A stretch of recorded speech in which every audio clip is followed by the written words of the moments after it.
Simplement, peut-être en guise d'introduction, vous dire que si on est là, en fait, c'est avec vous, puisqu'il y a eu un comité de pilotage composé de managers avec lesquels on a travaillé longtemps avant d'en arriver là à ce jour. Et du coup, on s'est beaucoup intéressé à vous. Et avec ce comité de pilotage, on a en fait beaucoup échangé pour voir quelles étaient les situations que vous viviez au quotidien.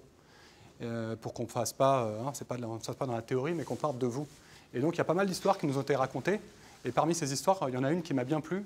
Et du coup, je voudrais vous la raconter. C'est une histoire qui a été racontée par une personne qui travaille dans les ressources humaines et qui disait, voilà, en fait, c'est l'histoire d'un manager, un manager confirmé chez nous, qui devait faire un recrutement.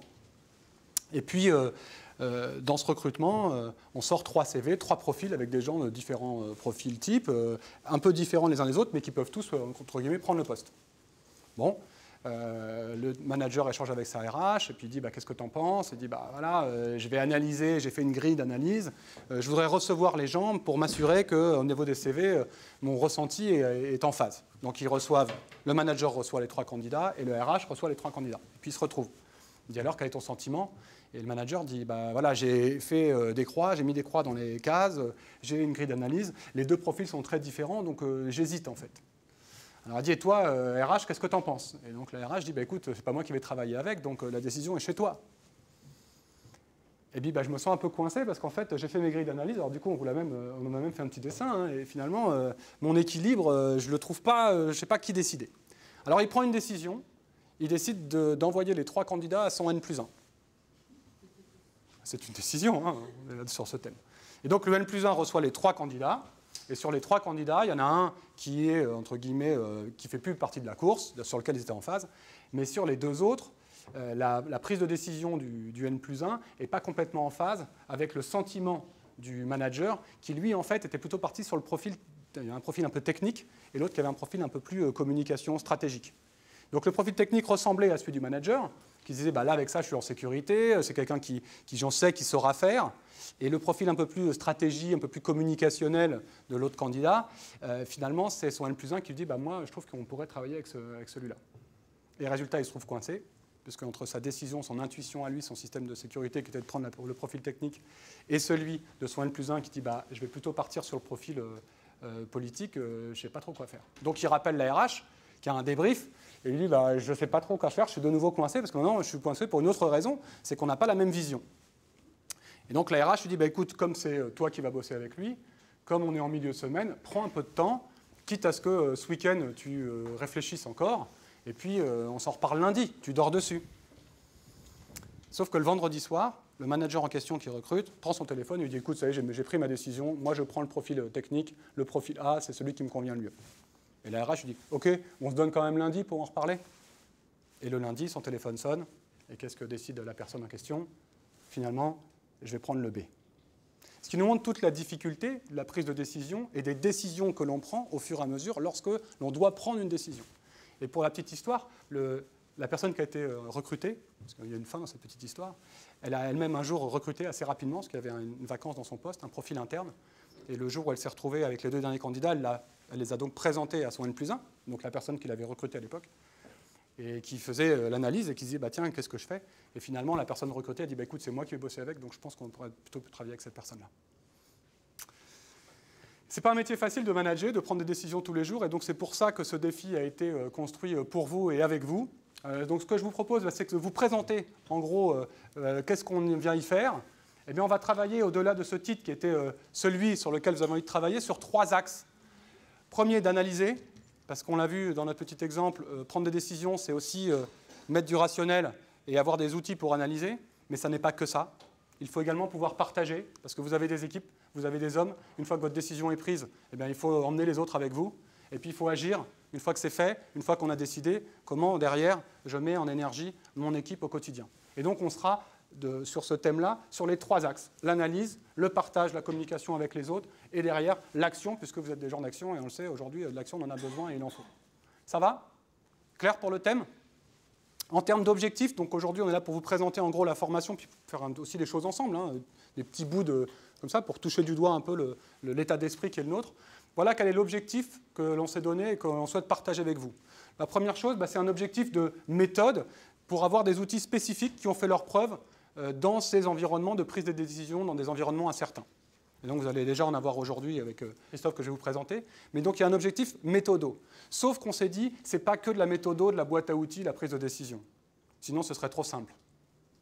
C'est aussi une histoire d'humain, une histoire de personnalité. Et du coup, au-delà des outils spécifiques que vous pourrez élargir dans votre boîte à outils en sachant que vous en avez déjà et que vous ne vous avez pas attendu pour prendre des décisions, hein, c'est vous qui les prenez, ce n'est pas nous, et c'est vous qui tous les jours êtes exposés. Donc c'est important que nous, on reste à notre place et c'est bien ça qui nous anime. Par contre, ce qu'on peut faire, c'est vous accompagner au-delà des outils sur des gens qui sont des spécialistes des problématiques humaines. Pour que chacun d'entre vous, en fonction de sa personnalité, en fonction de son profil, puisse aussi trouver des réponses. Okay, donc double objectif, méthodologie, outils pour compléter ce que je fais déjà moi, et accompagnement personnalisé, individualisé sur les êtres humains que vous êtes, parce qu'on a tous notre façon de fonctionner, et que la première des choses, c'est commencer par respecter ce que vous êtes, la manière dont vous fonctionnez. Si vous êtes là, c'est que vous le faites déjà bien. Maintenant, après, voir comment je peux, hein, si je le souhaite, hein, si vous êtes là aujourd'hui, c'est que vous souhaitez aussi passer un petit cap. Ça va pour l'objectif ? Alors, aujourd'hui, je suis venu accompagner, et avant de vous présenter Christophe en détail, je vous propose de découvrir qui il est et son parcours à travers un petit film. Regardez.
Sa femme. Son mari est à présent retranché chez eux avec une arme. Il est ivre. Le raid arrive sur les lieux. Christophe est le négociateur. Première étape pour lui, analyser la situation, en particulier le profil de la personne avec laquelle il va devoir entrer en négociation.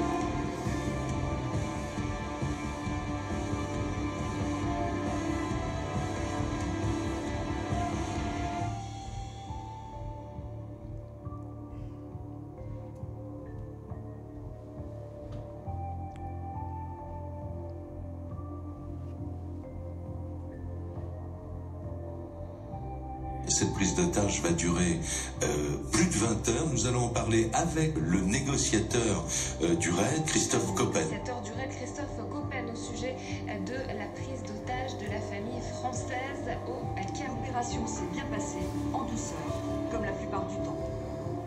Alors effectivement, il faut que l'opération se passe en douceur. Et pour l'instant, je vous demande de l'accueillir, Christophe Coppen. Merci.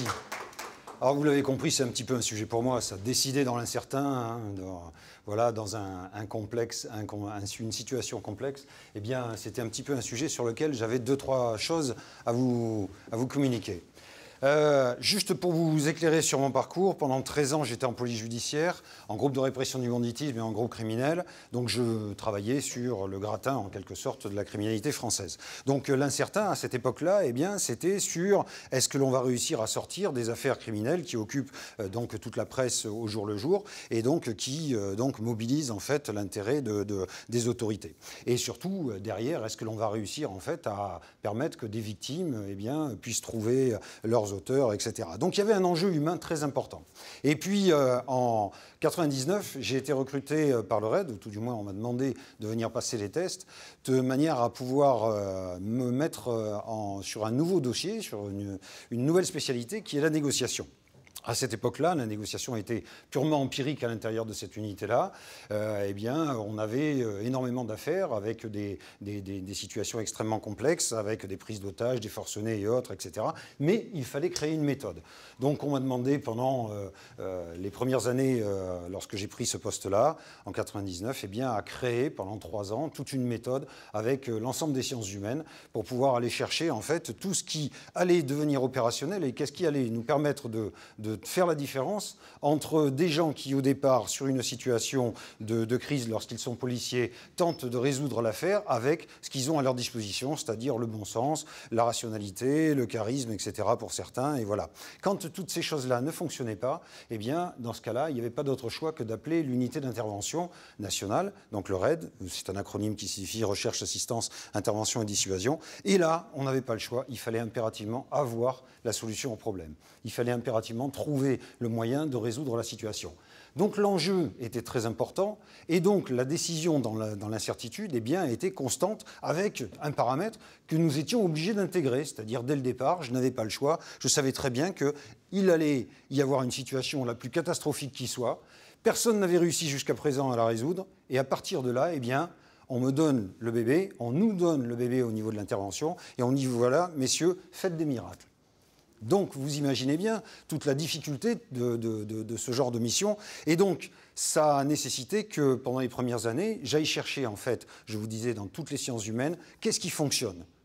Et donc, c'est au travers de toutes ces choses qui fonctionnent et qui fonctionnent bien que l'on a réussi, en fait, à avoir une méthode, à adopter donc, des principes et des règles de fonctionnement qui nous ont permis d'avoir 80% de taux de résolution après coup lorsque nous étions engagés. C'est-à-dire, lorsque tout le monde a échoué, nous intervenons et à partir de là, 80% de taux de résolution. On n'est pas des magiciens, simplement les méthodologies que l'on a utilisées, qui empruntent un petit peu sur de la socio, un petit peu sur de la crimino, sur de la victimo, sur de la psychologie, de la psychiatrie, etc. Toutes ces méthodes-là, tous ces petits bouts en fait, qui sont empruntés, eh bien, au final, vont nous permettre de faire la différence sur les opérations. Alors, le mieux, c'est d'illustrer en fait tout ça par un cas concret. Alors, je vous en ai choisi un. C'est une situation qui s'est passée en 2001 à l'intérieur d'une prison, parce que je voudrais que vous touchiez un petit peu ce que c'est qu'en fait cet incertain, cette incertitude sur laquelle nous étions. Ça s'est passé donc à Fresnes. Fresnes, c'est une maison d'arrêt qui n'est pas très très loin. C'est une des plus grosses de la région parisienne. À cette époque-là, donc il y a 2000 détenus qui sont à l'intérieur de cette maison d'arrêt. Et puis, ça se passe un dimanche, un hélicoptère est capturé à l'abbaye des Vaux de Cernay dans le 78. Le pilote donc est pris en otage.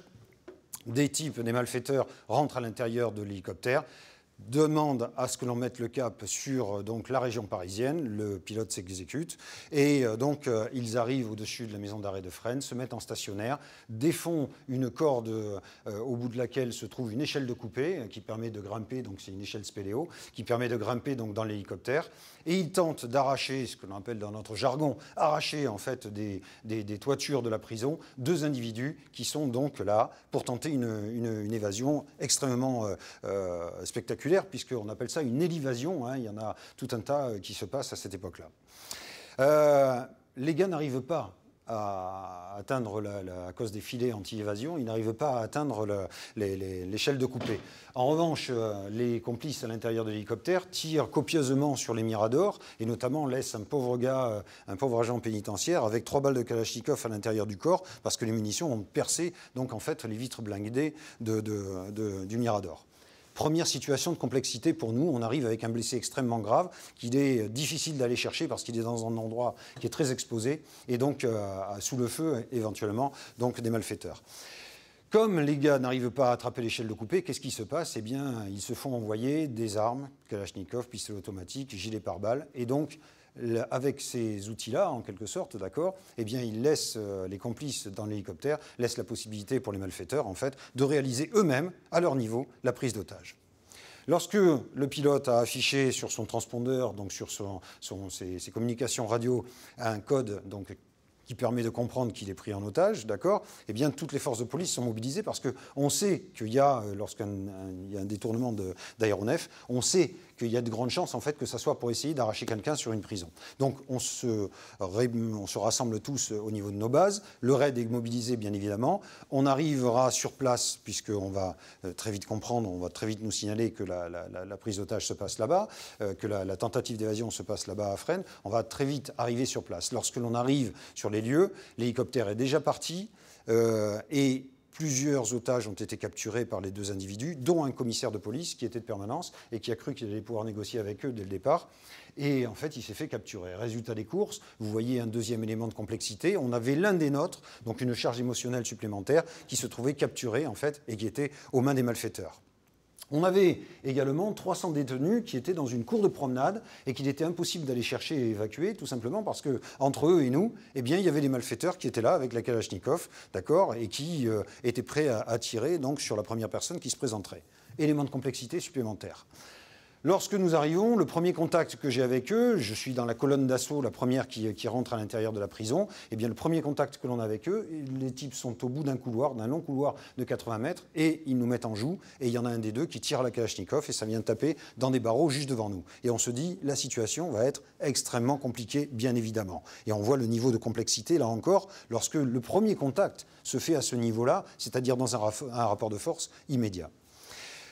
On va récupérer beaucoup de renseignements sur les individus. On va s'apercevoir que celui qui est l'auteur principal, eh bien, il est quasiment condamné à finir ses jours en prison, puisqu'il est condamné à 30 ans de prison incompressible, plus 7 ans pour une première tentative d'évasion, d'accord ? Donc 37 ans au total. Il a 30 ans le jour où il commet cette tentative d'évasion. Et au final, donc, eh bien, il a en tête soit de réussir à sortir, soit de mourir les armes à la main. Donc là encore, élément de complexité extrêmement important. Or, ça, c'est notre quotidien. Hein. Tous les jours, on deal, en fait, en quelque sorte, avec ce type d'individu. Le deuxième est un petit peu plus fréquentable. Il n'est condamné qu'à 18 ans de prison. Il a 28 ans à l'époque. Et pour avoir assassiné un gars sur une affaire de stupéfiants, une rivalité dans une affaire de stupéfiants dans un quartier. Donc là, c'est un individu qui potentiellement a 10 ans devant lui. Le premier, il était condamné à 30 ans tout simplement parce qu'il avait tué un otage sur une tentative d'attaque de fourgon blindé. Donc on voit le niveau de complexité et le niveau de dangerosité des individus. Dans notre méthode de travail, eh bien, on va chercher donc à isoler les individus là où ils sont. Or, la première des choses que demande la direction pénitentiaire, c'est de maintenir en fait le circuit vidéo qui se trouve à l'intérieur de la prison, tout simplement parce que pendant que les malfaiteurs, pendant que les détenus sont en train de regarder la télévision, eh bien, ils sont calmes. Et que si on coupe le circuit vidéo de télévision à l'intérieur de la prison, eh bien, ils vont tous se mettre peut-être à créer une véritable mutinerie. Donc, on laisse le circuit vidéo. Ça ne m'arrangeait pas. Tout simplement parce que sur le circuit vidéo, les journalistes à l'extérieur sont en train de filmer copieusement ce que l'on fait et le repassent bien évidemment en live en mettant les types sur les toits, les snipers qui s'installent, etc. Et en passant ce que l'on appelle des marronniers, c'est dans le domaine de la presse, ce sont des petites séquences qu'on passe histoire de combler les vides, d'accord, le temps qui passe, quand on n'a pas grand-chose à raconter. Et là, à ce moment-là, eh bien, qu'est-ce qu'on voit ? On voit les négociateurs en train de manipuler quelqu'un sur une scénette quelconque de forcené, etc., domestique. Donc, le type, sur le premier contact, il me dit « Crois pas que tu vas me manipuler comme comme on montre ce que tu es en train de faire sur la télévision. » Mais voilà, facteur supplémentaire de dangerosité et puis de complexité. Et puis, il y a eu des incendies également. Et puis, il y a eu une deuxième prise d'otage. Ça a duré 24 heures.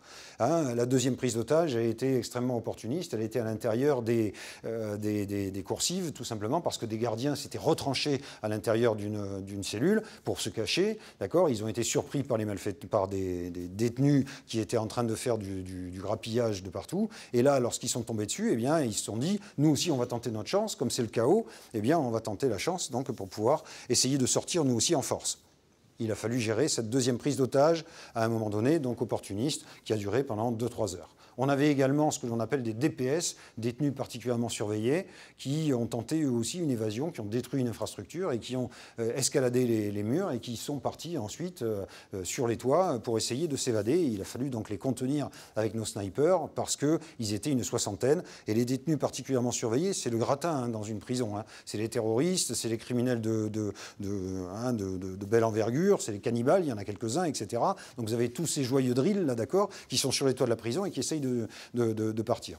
Eh bien, en fait, c'est ça la complexité que l'on a parfois à traiter au niveau d'une unité pareille. Alors, quand il s'agit de décider, autant vous dire que, eh bien, il y a intérêt à avoir une méthodologie qui est irréprochable. Il faut avoir également l'assurance, en fait, que l'on utilise les bons outils, les bons leviers, tout simplement parce que si ces outils ne sont pas efficaces, à ce moment-là, rajoute du chaos au chaos lui-même.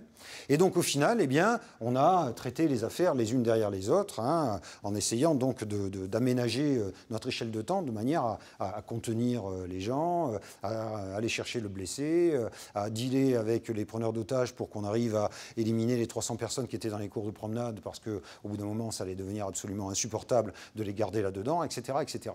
Et au final, donc, on a réussi à casser surtout la cohésion des deux personnes, qui étaient normalement là pour un seul et même but, et ce but-là, c'était sortir les armes à la main ou alors mourir.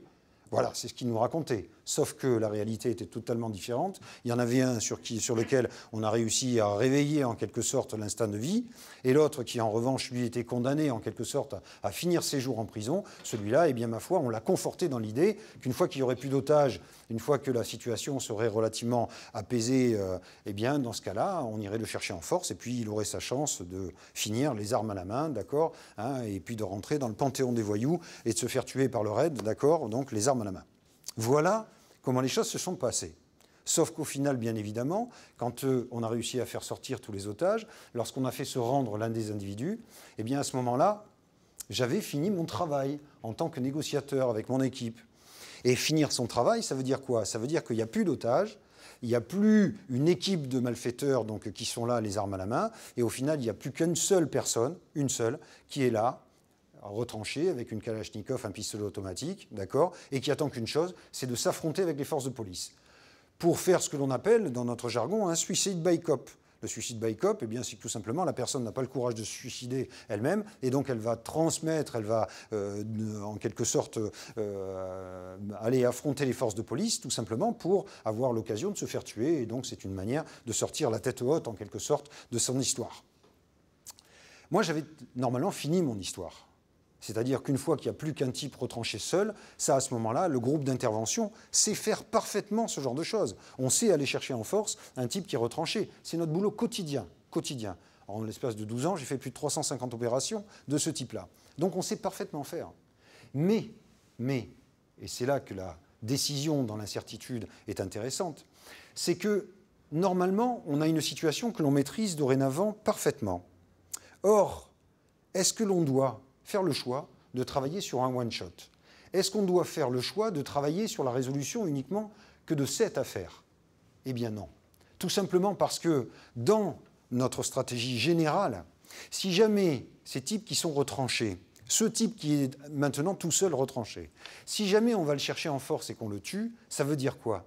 Ça veut dire qu'au fond, quand on est preneur d'otages et que l'on a eu la raison, la lucidité de libérer tous ces otages pour pouvoir aller donc, se battre avec les forces de police, eh bien les forces de police vont vous tuer à coup sûr. Ça veut dire, en fait, en termes d'apprentissage cognitif, pour les prochains preneurs d'otages dans des prisons, ne libérez jamais vos otages, parce que le jour où vous n'avez plus d'otages, c'est fini, vous vous faites tuer.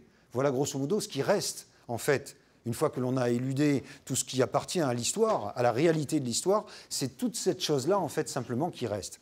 Donc, il a fallu, en fait, que je reparte à la charge pour expliquer aux autorités que l'on ne pouvait pas. On ne pouvait pas céder à la facilité et à partir de ce moment-là où le type était tout seul, aller le chercher en force et le tuer. Tout simplement parce que plus jamais on ne réussirait d'opération dans les prisons. Donc, en fait, je fais un pari sur le futur. Je fais un pari sur l'audace également. Et puis peut-être également sur la véritable raison, tout simplement parce que ce n'est pas cette affaire-là, elle est quasiment réglée. On sait, on a réussi tout ce qui était difficile dedans. Il ne nous reste qu'une chose à faire, réussir les prochaines. C'est-à-dire, c'est la vision sur le futur, la projection dans le futur. Alors, il a fallu convaincre les autorités qu'il fallait revenir à la charge, repasser du temps, remettre de l'énergie dedans pour aller chercher quoi? Pour aller chercher la résolution parfaite. 100% donc de résolution par la négociation. Et on a réussi. Ça a duré pendant 24 heures, ça a été extrêmement difficile. À la fin, il a fallu le chercher quand dans sa tête, il a été prêt en fait à se rendre. Il a fallu aller au-devant de l'individu donc pour aller le chercher alors qu'il avait encore les armes à la main. Extrêmement périlleux pour nous, mais au final, c'est comme ça que l'on marche. Il y a quelques enseignements là-dedans, parce que je ne vous ai pas raconté une histoire pour vous raconter une histoire, bien sûr.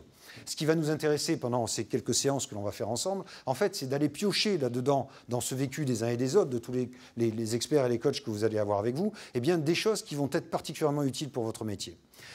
Là, en l'occurrence, il y a une chose qui est utile, c'est que face à l'incertitude, il y a une chose qui me sauve, c'est en fait de séquencer les problèmes. Quand je sais séquencer les problèmes, eh bien à ce moment-là, je sais isoler les problèmes les uns par rapport aux autres. Et dans ce cas-là, en fait, je m'aperçois que je suis capable, intellectuellement, méthodologiquement, organisationnellement, je suis capable d'aller résoudre plein de situations complexes. Les incendies dans ma prison, je sais faire. Je sais amener des pompiers et résoudre un incendie. Une prise d'otage, je sais résoudre une prise d'otage. Je sais comment travailler avec les individus. Un risque d'émeute, je sais comment travailler avec un risque d'émeute. On a fait rentrer 300 CRS, etc. Je peux vous assurer qu'on maîtrise parfaitement la méthode pour faire ce genre de choses, etc., etc. Donc en fait, au lieu d'avoir une histoire globale, c'est-à-dire une complexité globale, je vais aller isoler la complexité sur tout un tas de petits modules. Et ces petits modules-là, en fait, c'est là-dessus que je vais travailler pour, en séquençant le problème, me permettre en fait de les résoudre tous, un par un, efficacement. Ça, c'est la première leçon, et elle est transposable en fait dans votre travail également, parce qu'aujourd'hui, vous êtes peut-être dans des périodes d'incertitude, etc., ou dans des périodes de difficulté. Or, dans la difficulté globale d'un dossier que vous avez à traiter, en fait, si vous regardez bien ce dossier à la loupe, eh bien, vous allez vous apercevoir qu'il y a plein de registres que vous savez parfaitement faire et sur lesquels vous pouvez déjà écarter une partie des réponses, d'accord, en disant « ça, c'est fait ». Et je me garde, en fait, certains niveaux de complexité, et notamment le fait qu'il y en ait beaucoup en même temps. Premier élément qui nous intéresse. Le deuxième élément qui nous intéresse, c'est qu'on doit faire face à l'incertitude et face à la prise de décision, et peut-être au dysfonctionnement d'ailleurs de cette prise de décision, on doit avoir en face de nous la maîtrise de deux paramètres qui sont difficiles, la peur et le doute. Le doute, extrêmement légitime. C'est normal que l'on doute, tout simplement, puisque la situation est compliquée, je vais devoir douter. Je vais devoir douter pour essayer de prendre en fait les bonnes décisions. Eh bien, sachez que sur les opérations du RAID, le doute est toujours possible. Mais attention, il est possible avant et il est possible après.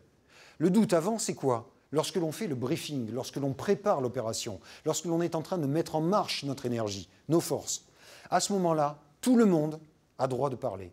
Lorsque l'on fait les briefings, tout le monde s'exprime. Parce que quelqu'un qui garderait pour lui une hésitation, une peur, un bug intellectuel, etc., il le garde jusqu'au bout. Le seul moyen, en fait, qu'il se détache de ça et qu'il s'apaise par rapport à tout ça, c'est en fait d'aller ventiler en quelque sorte cette information-là dès le départ, lorsque l'on est en briefing, lorsque pour l'instant rien n'est fait. On est dans la phase intellectuelle des choses, on est dans la phase de construction de tout ça. Eh bien, à ce moment-là, le doute est permis. J'ai le droit de lever la main et de dire « Écoutez, moi, je ne sens pas très bien ce truc-là, ou je ne suis pas rassuré, ou alors mon rôle est bizarre là-dedans, ou alors je ne trouve pas mes marques par rapport à ce sujet-là, ou je ne comprends pas pourquoi je travaille avec un tel ou un tel, etc. » C'est dans ce moment-là, dans le briefing de départ, dans la préparation de départ, en fait, que l'on a droit de douter et que c'est sain, surtout, de douter. Le deuxième moment où on a droit de douter, c'est à la fin. Une fois que l'on a tout réalisé, parce que pendant l'opération, alors là, je peux vous assurer qu'il n'y a pas une tête qui dépasse. Tout le monde est en ordre de marche exactement sur la stratégie que l'on s'est donnée. Une fois que cette stratégie est arrêtée, eh bien à ce moment-là, on va tous dedans. Le doute à la sortie, c'est à quel moment? C'est sur le débriefing. Tout simplement parce que là encore, l'événement que l'on a vécu, on croit que l'on a vécu tous le même événement, mais absolument pas. Lorsque je prends l'exemple de cette prison, les snipers qui ont passé pendant 24 heures leur temps sur les toits, en train de regarder les détenus, en train de surveiller, etc., prêts à neutraliser éventuellement les preneurs d'otages, ils ont eu une séquence de l'affaire. Très bien. Les gens qui étaient à l'effraction et qui devaient éventuellement faire sauter les barreaux de la prison avec des forceurs hydrauliques ou avec des explosifs, etc., Ils étaient préparés, complètement donc concentrés sur leur activité, sur leur travail, d'accord. Et ils ont eu aussi une focalisation sur un aspect bien particulier des choses. Donc du coup, ils ont vu une séquence également. Les maîtres chiens que l'on a sollicités, parce qu'on a des chiens, c'est des véritables crocodiles, hein, alors, donc on les sort que quand il y en a véritablement besoin. Mais sur cette affaire-là, à un moment donné, on s'est dit, tiens, on va préparer les chiens d'assaut, tout simplement, parce que ça peut être une bonne option, en fait, pour faire une diversion, que d'envoyer les chiens d'assaut. Et les maîtres chiens, quand ils ont sorti les chiens, qu'ils ont démuselés, etc., et qu'ils se sont préparés à envoyer leur cabot, d'accord, leur crocodile, eh bien, on fait toujours attention d'ailleurs dans les colonnes d'assaut, principalement aux chiens, pas tellement aux preneurs d'otages, mais surtout aux chiens. Pour la petite histoire, c'est pour le... Et donc, pour la confidence, voilà. Et au final, donc, ils ont vu aussi une séquence. Alors, quand je vais me retrouver à la fin, lorsque l'on va tous être ensemble, là, à ce moment-là, tout le monde arrive avec ses doutes, en disant, mais bon sang, tout à l'heure, je les avais à 2 mètres, 3 mètres. Pourquoi je n'ai pas eu, alors que j'ai donné l'information au PC de commandement, pourquoi est-ce que je n'ai pas eu le top intervention là-dessus? Eh bien, c'est pendant la phase de débriefing que je vais pouvoir expliquer pourquoi est-ce que l'on n'a pas donné le top à ce moment-là. Et le gars va pouvoir réaliser en disant, ah ouais, en effet, ça n'aurait pas été très malin parce que je n'avais pas telle et telle donnée. Le sniper, extrêmement frustré, il a passé 24 heures sur son toit, d'accord, il a vu quelques petits mouvements, etc. Mais au fond, on croit qu'il a vécu l'affaire avec nous, mais rien à voir avec le négociateur qui, lui, pendant 24 heures, d'accord, a été en front line avec le bonhomme, d'accord, à subir ses émotions, ses coups de colère, ses chantages, ses ultimatums, etc., ses coups de pression. Donc, toutes ces choses-là, elles ont une existence que les autres n'ont absolument pas partagée. Résultat des courses. Lorsque on est dans la phase de débriefing de l'opération, les doutes à ce moment-là peuvent revenir sur la table et ça nous permet d'associer toutes les séquences entre elles et au final de reconstituer le film réel de ce qui s'est passé. Et donc du coup, de s'approprier réellement l'affaire. Parce que tant qu'on n'a pas fait cette phase-là, personne n'a vécu réellement l'événement, le fameux dossier que l'on avait à traiter. Personne ne l'a vécu. On n'a vécu qu'un bout. Et c'est donc sur le retour d'expérience, sur le partage d'expérience, que là, l'appropriation se fait et que là, tout d'un coup, on se dit, ça y est, j'ai tout compris de l'affaire. Et donc, je suis capable, demain, de reprendre une nouvelle affaire comme celle-ci, de retravailler dessus et donc d'être efficace également dessus. Parce que j'aurais fait mon apprentissage. Et juste pour finir, sur la peur. La peur, c'est une manière de regarder en fait cette émotion-là qui nous sclérose, qui nous tétanise. Nous, la peur, c'est chez nous un indicateur en fait que le danger est présent, c'est un stimulant, etc. Alors je vais faire extrêmement rapide là-dessus. C'est simplement pour vous montrer une chose et on va le voir sur l'ensemble des exercices que l'on fera tous ensemble. Et vous passerez avec, bien sûr, tout un tas d'émotions sur lesquelles on discutera et sur lesquelles on va essayer d'aller chercher des bonnes choses. Vous verrez par exemple eh bien, que la manière dont on regarde une émotion conditionne grandement l'effet qu'elle va avoir sur nous. Eh bien, la peur, on en a fait notre allié dans les unités d'intervention, parce que quelque part, quand l'adrénaline est là, etc., si la peur n'était pas présente, notre adrénaline, qui est en fait notre principal moteur, d'accord, ne serait pas présent non plus. Donc la manière de regarder le sujet, de regarder l'émotion, de regarder l'événement, conditionne en fait tout le reste. Voilà, je reste bref là-dessus. Ouais. C'est un petit exemple de ce que l'on verra ensemble. Il y a plein de choses à tirer en termes d'expérience là-dessus. On sera sur des cas pratiques, parce que c'est intéressant en fait d'être out of the box, d'accord, et ensuite que vous puissiez reprendre ces choses qu'on vit ailleurs, dans d'autres circonstances, etc., et puis vous en servir concrètement pour vos opérations. Alors, ce qu'on a vu et ce que tu as expliqué, hein, c'est tout l'aspect préparation, méthodologie, avec différents items sur lesquels vous allez pouvoir travailler, puisque vous allez en fait retrouver Christophe à un moment. Je pensais aussi à vous, un moment dans les échanges qu'on a eus, c'est de vous dire aussi que vous êtes parfois coincé entre le haut et le bas, et que du coup, faire une sortie, c'est aussi un peu difficile. Hein, donc, il faut bien qu'on intègre ça et qu'on le remette ensuite dans votre domaine au quotidien. Christophe nous a aussi parlé du travail sur le one-shot, pas one-shot. Donc on verra comment on va mettre ça au fur et à mesure dans votre boîte à outils et comment vous allez pouvoir l'appliquer au quotidien. Et puis tu as parlé de la notion de brief, de débrief, hein, avec finalement prendre un recul, revenir sur soi. Et voilà quelques-uns des outils sur lesquels on pourra travailler. Quand tu disais la peur, la gestion du doute, hein, mon inquiétude personnelle, c'est bien normal d'en avoir. Je me disais aussi... Parfois, on a pris notre décision, on est bien, et puis on l'a entendu aussi dans ce que vous avez dit, où c'est possible que tout d'un coup, et quand le grand chef arrive et dit bah, « j'ai décidé, t'as décidé », puis en fait, il y a une autre décision qui arrive, comment on fait ? Ces choses-là arrivent régulièrement, c'est ouais. simple. On a une tutelle qui est sur 3 entités, grosso modo. On a l'entité opérationnelle, c'est-à-dire qu'il y a un chef d'unité qui, au final, assume complètement l'opération. C'est lui qui va dire « j'ai décidé qu'on allait tuer le bonhomme, etc. » parce que c'est la seule solution, en fait, par exemple, qui est à notre disposition, par exemple. Ensuite, on a une entité qui est l'autorité administrative, le préfet. Lui, normalement, c'est lui qui est le responsable, en quelque sorte, politique de l'opération. Et puis, on a une dernière tutelle qui est le procureur de la République. C'est lui qui dit le droit, qui dit « là, vous êtes dans votre droit, là, vous pouvez faire les choses, et là, vous êtes complètement à contrario ». Donc, ce que tu évoques là, le fameux chef à plume qui, à un moment donné, descend, en fait, de son nuage, en quelque sorte, d'accord, et qui va nous dire « les choses ne doivent pas se passer comme ça », il faut aussi faire avec. Et donc, notre agilité, en fait, ou tout du moins, notre efficacité vient de l'agilité, et cette agilité, c'est accepter également que la carte des acteurs, qui est différente bien évidemment en fonction des entreprises, en fonction des situations, en fonction des contextes, cette carte des acteurs, eh bien, elle est à intégrer et à connaître parfaitement. Je dois connaître parfaitement les gens qui composent l'affaire, en quelque sorte, ceux qui vont m'aider sur l'événement, qui vont participer, mais également ceux qui sont autour et qui vont peut-être perturber la prise de décision. Donc, on parlera aussi de ces choses-là. Et comment l'influencer également, hein. Et comment l'influencer. C'est de votre travail que d'influencer les décisions quand vous les avez prises et qu'elles aillent ensuite dans votre sens. Alors, on a eu le témoignage avec des clés pratiques pour commencer à nourrir des choses sur lesquelles on va pouvoir ensuite aller plus loin. Sur cette deuxième partie-là, je voudrais vous présenter en fait quelle est la méthodologie avec laquelle on va travailler et qu'est-ce qui était en fait, qu'est-ce qui va être le parcours qu'on va effectuer ensemble. Alors, on a en fait une méthode, les pieds sur terre. Les pieds sur terre, c'est l'organisme de formation que j'ai créé, que je dirige. Ça fait longtemps qu'on travaille avec Bouygues, ça fait 8 ou 10 ans, je crois. Et on a une méthode, c'est la tête, le cœur et le corps. Et en fait, cette méthode, elle parle bien de vous. Parce qu'on voit bien ici, il y a la tête, il y a le cœur et le corps. Et du coup, on va en fait travailler sur ces 3 secteurs avec vous dans le cadre de la formation. La tête, il faut analyser, il faut prendre des décisions. Donc comment vous allez pouvoir nourrir votre réflexion, vos outils d'analyse pour, quand vous êtes face à une situation, avoir les bons réflexes et analyser le plus possible la situation pour prendre la bonne décision. Il y a un côté intellectuel évidemment là-dedans. Mais on ne pouvait pas s'arrêter là. On l'a vu avec le cas que tu viens de donner, il faut aussi qu'on s'intéresse au cœur, c'est-à-dire à l'aspect émotionnel.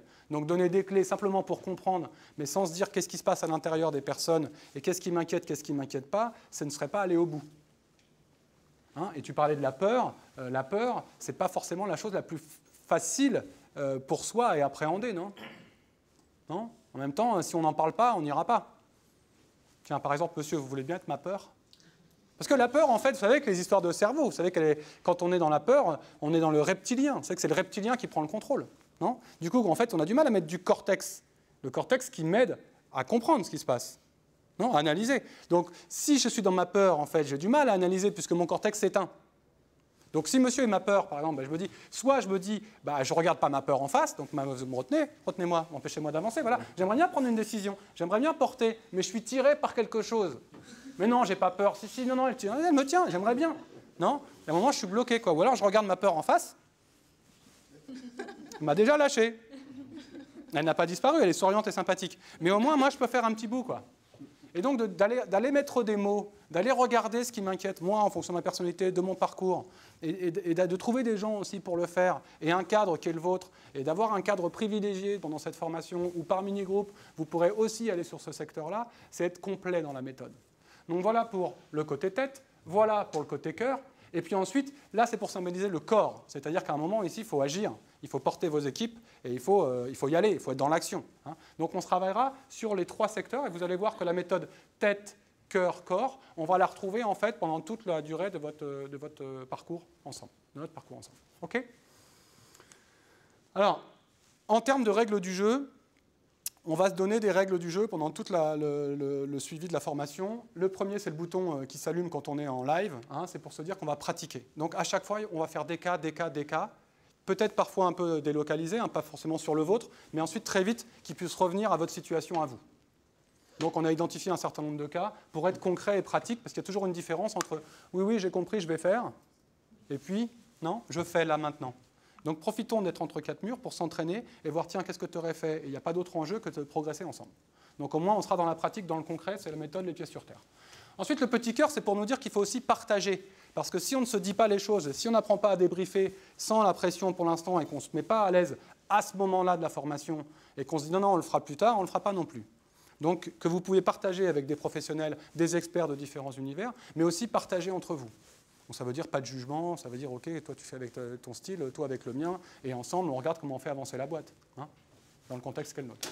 Et donc, il y aura aussi un temps de partage à la fin de la formation, je vous en parlerai tout à l'heure, où c'est vous qui prendrez notre place. Au mois de juillet, c'est vous qui viendrez ici et qui nous direz ce que vous allez en faire, parce que sinon, on marche dans les deux sens. Et puis troisièmement, progresser, puisque c'est une formation, donc l'idée c'est de faire un petit bout de chemin. Donc ce serait bien que vous soyez à chaque fois moteur, quand vous irez dans les ateliers, qu'est-ce que vous attendez, sur quoi vous avez envie de progresser. Si je ne sais pas où je veux aller, je ne vais nulle part. Hein, j'entends souvent chez des clients, alors vous êtes les managers et les dirigeants d'entreprise, donc ce ne sera pas votre cas, mais des gens qui viennent en formation en disant bah, tiens, il y a quoi au menu? Non, mais où est-ce que j'ai envie d'aller moi? Et ensuite, c'est moi qui vais être acteur de mon développement et de mon évolution. Donc si ce n'est pas au clair pour moi, ce ne sera pas au clair pour l'autre.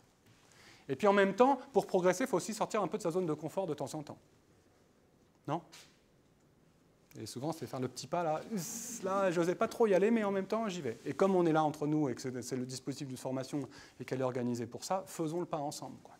Ça vous va sur les règles du jeu? Donc, et la méthode tête, cœur, corps, et sur les 3 P, pratiquer, partager, progresser. Et alors du coup, j'ai eu envie de vous faire partager une expérience que j'ai faite moi, qui est différente de celle, évidemment, de Christophe, qui est la marche sur le feu. En fait, j'ai eu la chance, je ne sais pas si vous l'avez déjà faite, de marcher sur des braises. Rassurez-nous, vous ne l'avez pas faite. C'était fun.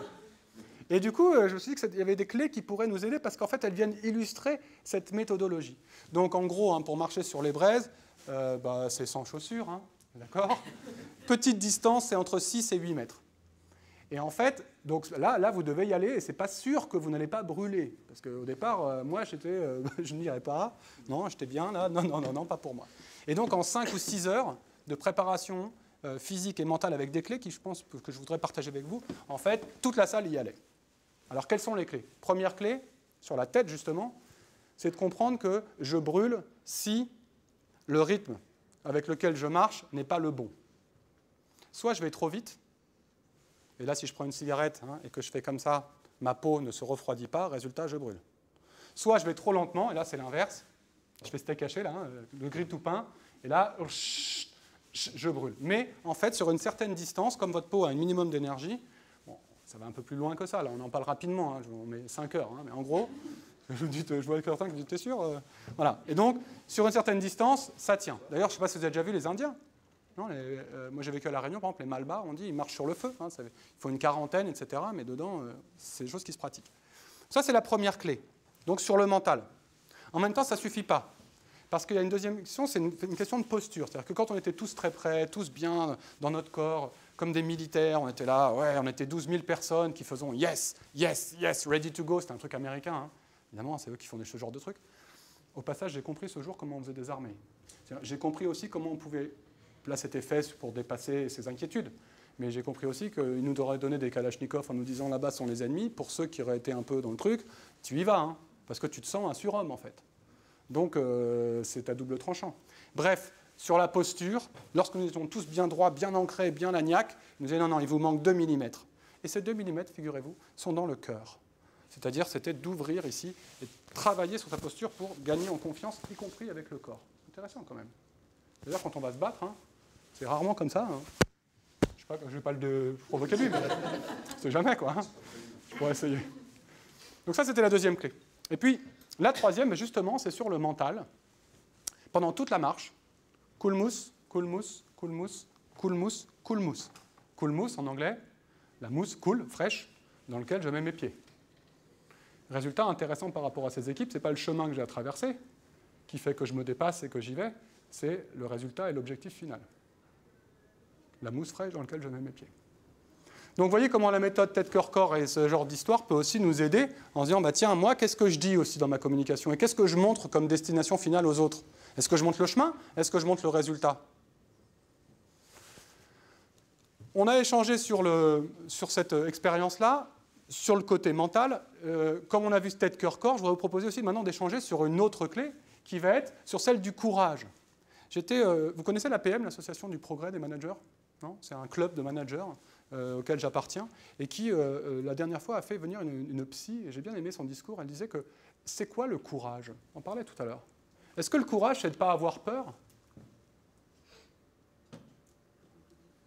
c'est plus compliqué que ça. Hein.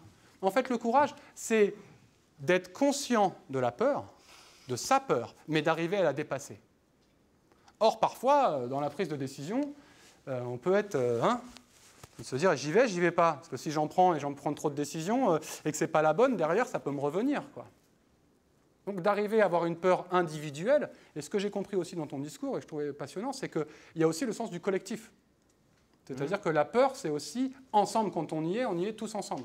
Et le courage devient collectif également. Indiscutablement, les gens sont courageux lorsqu'ils sont appelés à aller sur des unités d'intervention. Bien sûr, on recrute des gens pour ça. Mais en fait, ce qui fait la réalité du courage, lorsque l'on a des types qui vous tirent dessus, c'est en fait le collectif. Et c'est dans ce collectif-là, en fait, que se trouve toute l'énergie du groupe qui va faire que l'on est capable de renverser des montagnes. Donc oui, le courage, en effet, est quelque chose qui s'apprend en termes de méthode également et qui va permettre de maîtriser la peur, bien sûr. Avec le groupe avec soi. Hein, parce que courageux tout seul, finalement, ça peut être aussi tête brûlée. C'est-à-dire, ça y est, moi j'y vais, mais après je suis sacrifié, quoi. Donc il y a aussi ce sens du collectif qui me paraît important dans notre réflexion, dans votre réflexion pour vous, pour aller, quelle est votre équipe et comment vous y allez ensemble derrière, pas tout seul, hein, évidemment. Et puis il y a une dernière clé que je voulais partager avec vous ce soir, c'est sur le côté émotionnel, hein, sur le côté aussi derrière, c'est-à-dire de comment je fais ensuite pour gérer ma peur et mon inquiétude. Parce qu'il y a la regarder dans les yeux, mais il y a aussi utiliser le corps pour ça. Et comme il est 5h moins 10, c'est ça, hein, on commence à descendre en énergie. Je vois certains qui ont besoin de se faire un peu de détente. Je vais vous proposer un tout petit exercice qui sera juste une prémisse de ce que vous pourrez faire de temps en temps dans les ateliers, qu'on fait chez Bouygues Télécom, et c'est bien de pouvoir le faire, et de regarder en quoi, quand justement je suis bloqué dans ma peur, quand j'ai mon reptilien qui prend le contrôle, qu'est-ce que physiologiquement, partie corps, je peux faire pour apaiser le cœur. Mais souvent on se dit oui, on va faire, sauf qu'on ne pratique pas. Et donc comme on a dit qu'il y avait de la pratique, du partage et du progrès, je vous propose pour finir un peu notre temps ensemble, de faire un petit exercice de respiration, hein, pour se faire un peu du bien, en même temps reprendre aussi un peu d'énergie. Alors, on sait pourquoi on le fait dans la tête, donc maintenant on va le faire dans le corps, pour voir ce que ça peut procurer en termes de confiance en soi derrière et de gestion de l'émotionnel. Okay, donc je vous invite à le faire, faites-le et après on s'en parle si vous voulez. Donc on va simplement pour l'instant poser les pieds sur terre, bien sur sa chaise, pas croiser les jambes.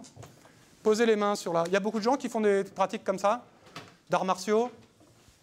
Pas d'arts martiaux? Oui. Oui, faites aussi. Qu'est-ce que vous faites? Judo? Ok. Des gens qui font des choses de relaxation? Un peu, yoga? Oui. Hein, donc vous connaissez ça et vous savez ce que ça peut vous apporter, y compris dans l'environnement professionnel. Et c'est bien qu'à un moment, on puisse aussi se récupérer ces choses-là, parce que s'il y a une chose qu'on fait en permanence, 70 000 fois par jour, c'est de respirer. Et là, personne ne vous prendra l'air. Hein. Il est là à disposition. Par contre, comment je le prends et comment je mets ma conscience dessus pour reprendre possession de mes moyens, ça, c'est un peu plus difficile. Donc, allons le faire ensemble. Donc, pour ce qu'on va faire, je vous dis juste un truc technique, juste une clé. En fait, dans mes poumons, j'ai toujours une partie d'air constant. C'est-à-dire qu'ils ne sont jamais vides. Même quand j'ai fini d'expirer et que je viens de parler, là, je reprends une inspire. Même si je finis mon expire, il me reste tout ça. Il me reste un tiers. Et cet air, en fait, qui est constant, j'ai besoin de le renouveler pour renouveler mon énergie et avoir l'esprit un peu plus vif. Donc, on va commencer par vider cet air et ensuite, on fait un petit exercice de respi. Ça va? Donc, on y va. On va d'abord faire les mains sur les coudes. Tiens, juste pour l'instant, fermez les yeux. Faites un petit check personnel. Comment vous respirez, sans changer. Juste constater. Quelles sont les parties du corps qui sont mobilisées ou pas. Constatez même votre sensation sur la chaise, si vous le souhaitez. Votre état de mental. Spectateur de soi-même. Et puis on va maintenant faire juste 2-3 minutes ensemble. On va expirer d'abord tout l'air, vider les poumons, on y va ensemble. Et inspirer sur 4. 1, 2, 3, 4. Expire par la bouche. 2, 3, 4. Encore. Inspire. 2, 3, 4. Expire. 2, 3, 4. Encore. Et expire. Faites encore 2 cycles, et c'est cette fois-ci vous tout seul, en focalisant le mental. Si vous pouvez faire 5 et 5, faites 5 et 5.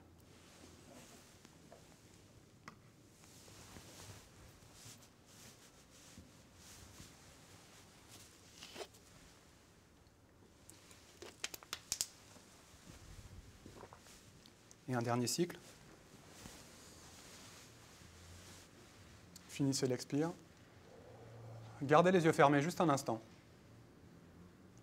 Juste pour faire le constat de ce qui a changé dans le corps, dans vos sensations, mais aussi dans le cœur, la tranquillité ou l'état émotionnel dans lequel vous êtes, après 1 minute 30 à peine, et peut-être déjà dans la tête, en termes de lucidité, en termes d'espace que vous avez pu créer. Juste goûter la sensation et ce qui a changé pour vous. Puis quand vous y serez, vous aurez le droit de bâiller un peu, hein, comme si vous vous réveilliez un peu, hein, puisqu'on est entre nous, hein, c'est offert par la maison, hein, pour une fois. Et on reviendra tranquille, ensemble ici. Vous avez le droit de toucher un peu votre visage si vous avez besoin, c'est des parties où reprendre un peu d'énergie. Qu'est-ce que ça nous apporte? Ça détend, je vois, monsieur? Ouais. Ça veut dire qu'on était en tension. Hein. Quand on est en tension, on sait qu'on n'a pas trop on n'a pas tous ses moyens pour prendre les bonnes décisions. Donc, vous savez que Newton, il faisait la sieste. Hein. Quand il a ting-ting, il a tilté. Archimède, il était où, lui? Dans son bain. Hein. Donc, c'est dans cet état-là que finalement je connecte aussi. Et donc, c'est dans cet état-là que je vais prendre les bonnes décisions. Ce n'est pas quand je suis sous stress ou dans la tension. Hein. Donc, ça m'aide aussi derrière, au quotidien, à gérer ça. Puisque on va bientôt se séparer, je voudrais vous poser un dernier petit exercice. Vous avez compris qu'on faisait des choses concrètes, hein, ça va? C'est tout ce qu'il ne faut pas faire. Tout ce qu'il faut faire, en tout cas, pour ne pas prendre de bonnes décisions. Je vous propose de vous mettre en groupe de 2 ou 3, là, comme ça, juste ensemble, pour voir ce que vous dites. Et vous allez, en 2 minutes, 3 minutes, dire, tiens, dans mon anti-boîte à outils, dans ce que je ne devrais pas faire pour... de partager, et puis ensuite on s'en parle, on se donne 2-3 minutes pour le faire, par groupe de 3, c'est parti, à vous, vous vous mettez par 3. Tout ce qu'il faut faire pour être sûr de ne pas prendre la bonne décision, ou 2 décisions. C'est l'anti ce qu'il faut faire.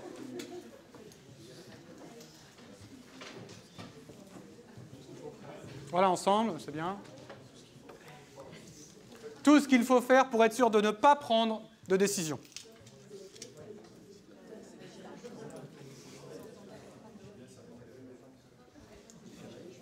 Allez, au moins 5 trucs qu'il faut faire pour être sûr de ne pas en prendre.